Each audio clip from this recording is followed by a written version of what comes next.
I was 5 years into my degree, looking to focus on the social psychology of organizations, getting a PhD.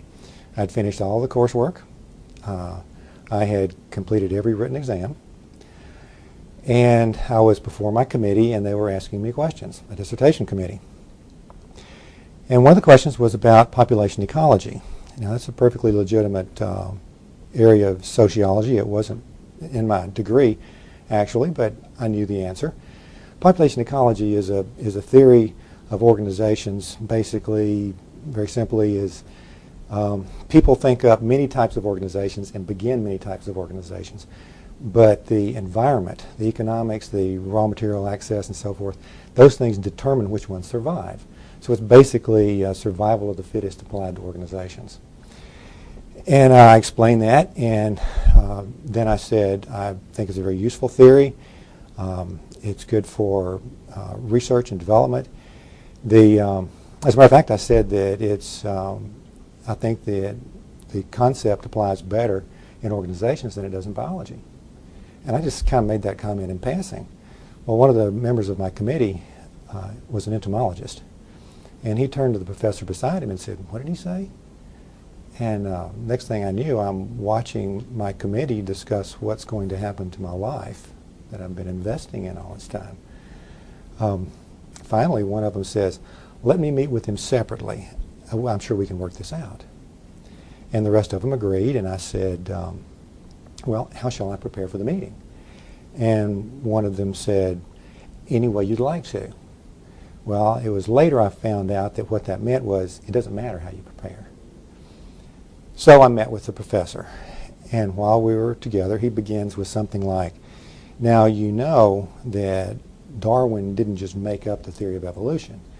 And I said, "Yeah, are you referring particularly to Erasmus Darwin, his grandfather, or Jean-Baptiste de Lamarck in the previous century?" I didn't even bring up people like Epicurus, who the father of hedonism, and his contribution to naturalism. It took me just a very short time to figure out that it really didn't, that I knew more than my professor did. It took a little bit longer for me to figure out that it didn't matter how much I knew. It didn't matter how much I understood.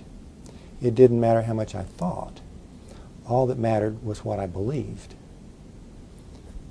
Now, once I figured that out, I set my logic aside and I said, "Oh, thank you very much for explaining it to me." At which time my dissertation was allowed to continue. I finished my PhD program and was able to become a member of the scientific community. It didn't sit right, though. How can it be that you have to believe a certain idea in order to be a member of the scientific community? If you have to believe a certain idea in order to be a member, doesn't that sound more like a religion that's pretending to be science? If you have a theory that cannot stand up against debate, then there's something wrong with the theory. If you do not allow scientists to debate a theory, then there's something wrong with the system. And no student should have to lie to get a degree he's earned.